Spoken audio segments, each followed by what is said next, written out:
Honey. Saan ka pupunta, baby? Where are you going? Playground. So, nagyaya itong bata na mag-playground. And then, what are you doing there in playground? I want to play. Tama nga naman. Kwento ka muna bago tayo mag-playground. Kwento ikaw. Wait. Was it party time? There's a laughter, some stories, and you're a baby Elizabeth.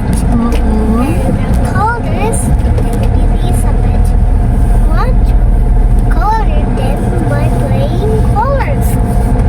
And then, And then, at the end, surprise and actually reading stories to us. Okay? Okay. Very good. Mamaya, bili muna tayo doon. Bili ng Tapos bigas. balik tayo dyan. Tapos laro ka na. Okay? okay? Okay. Hindi. Wala.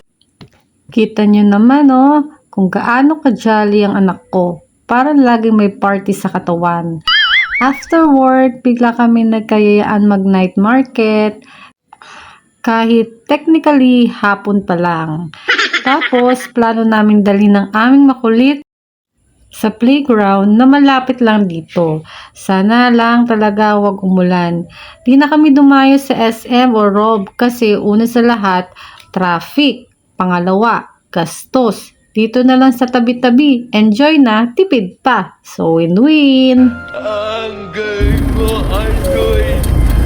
Hello! Kain tayo ng... Dito kami, pumunta kami sa night market. Tapos, bumili kami ng... ng pusit. Ayan. Bossy. Street foods. Tsaka na... Anong tawag dito? Yung may sili. Nyam, Na nyam. mukhang mayroong parang lumpia. Ayan. Sarap to guys, maanghang. Manghang sarap. Pero bawal ito sa may mga almoranas ha. Tapos kwek-kwek. Yun, kinakain na nung isa namin. Elizabeth, pakita mo yung kwek-kwek mo. Pangit.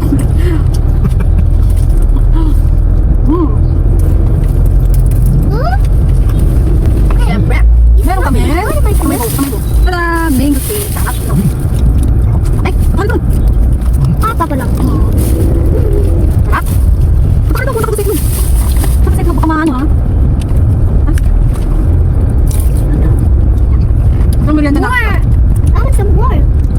More. Sabi ko na.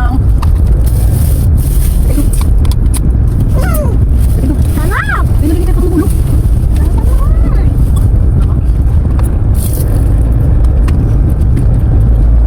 Up.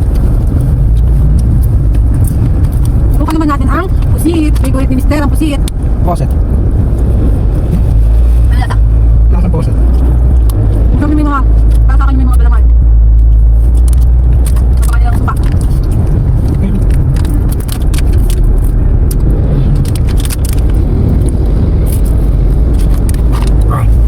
Sabi.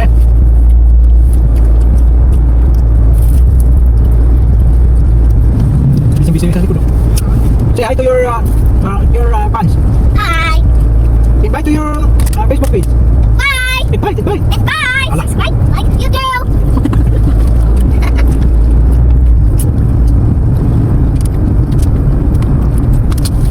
Ito, kagulo natin. Ay, ako na. Ako na.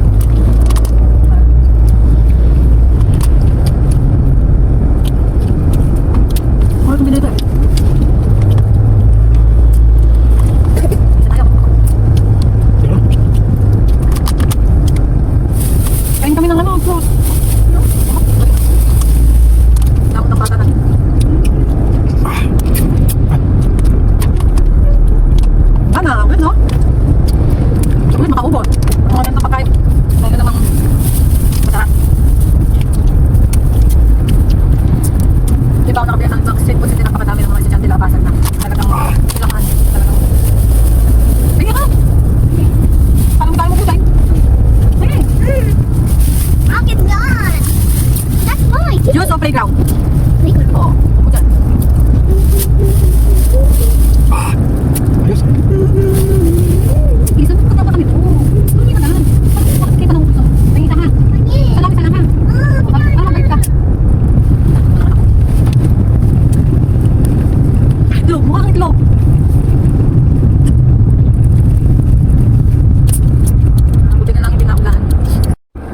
Okay, nandito na tayo sa mini playground. Tita!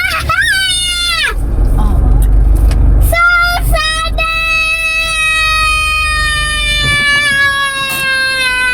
Kumaingay.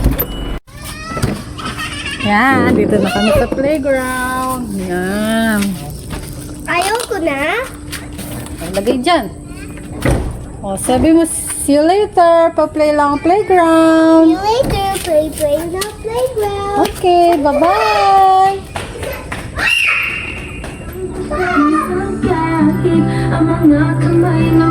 Yan.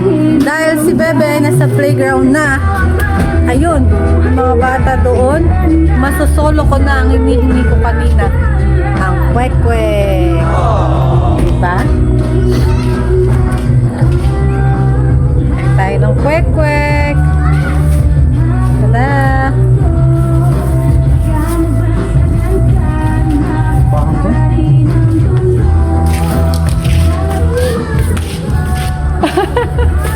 Ayaw mo paglaro ng bata.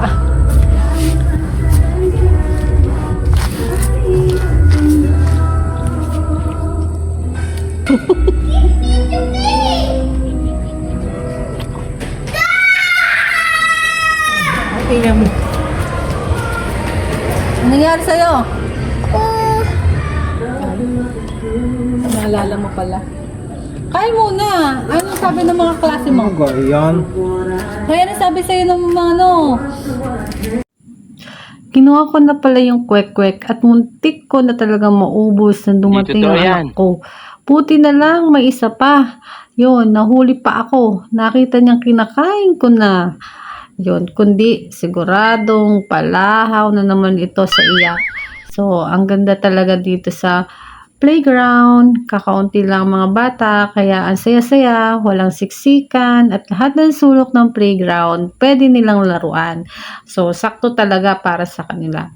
Ayan, pinapahabol pa ako ng anak ko. Pero sabi ko'y wag na at mabagal na ako. Ay, madali pang hingalin. Aba, Wait, ay na, what? tumakbo na siya. At naglaro-laro mag-isa. Siyempre, kailangan ko habulin at baka kung saan mapapunta. Sa paghabol ko naman, kinatok naman niya ang mga pinto sa bawat sulok. O, diba? Pagod ka, inay. Ayan. Uy, ano ga? Tuk-tukan yan.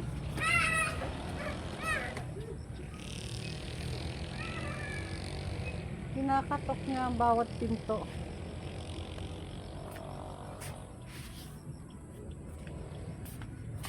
Eto, lesson tip muna tayo.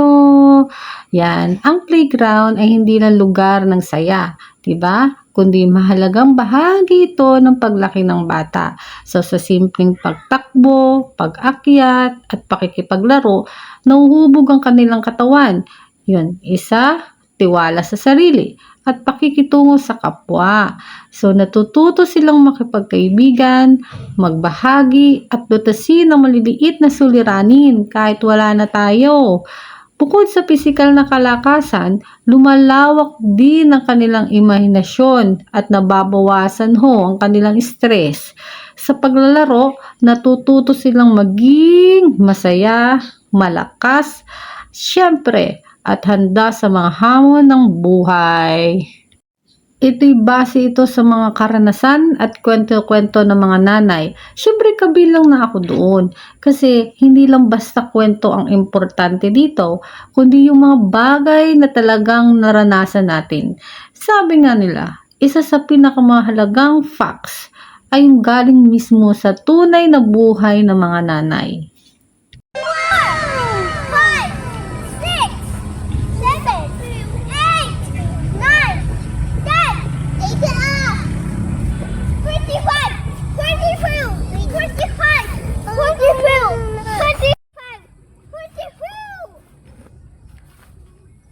Big swag. Huwag sumigaw!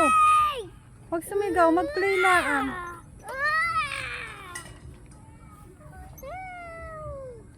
Mama. Ha? Oh, yan, play kayo ni ate.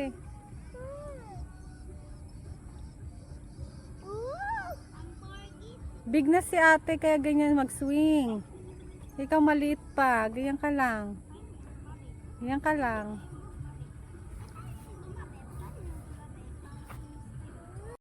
Oh, share kayo ng swing, ha? Ready? Ready! Huwag sumigaw.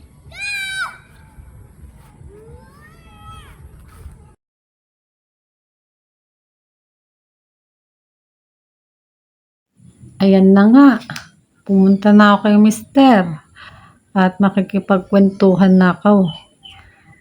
Pero mukhang dumating ako sa punto na parang nawala na ako sa mga eksena nila. Yung mga bata, abala na sa paglalaro. Parang wala nang kailangan sa akin. Pati si mister, tahimik lang, sa isang tabi, nakaupo, walang imik. So parang kasama lang ng mga poses sa paligid. So wala na, hindi na ako pinapansin ng kahit sino. Kaya imbes na umupo lang at maghinay sa kwek-kwek na hindi ko natapos, ay bumalik na lang ako sa playground at ako ni nakilaro na lang at nakiswing na rin. So ayan. Pero saglit na pala ang kaligayahan ng pagsiswing ko. Wala pa akong 5 minuto. Mama? Ito mo.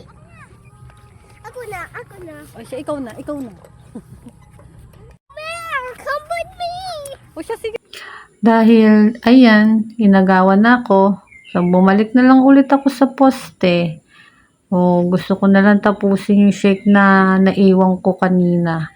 Para naman kahit papaano ay panalo na ako. Pero, tingin ko ay hindi rin. Kukunin din ng batang ko pag nakita ako. So, mukha sila lang talaga ang naging masaya. Pero, ayos lang. Basta sila masaya. Okay na rin ako.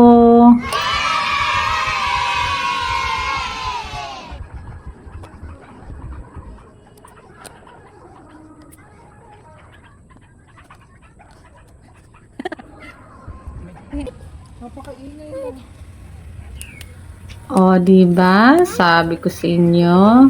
Ay siya, hanggang sa susunod ulit.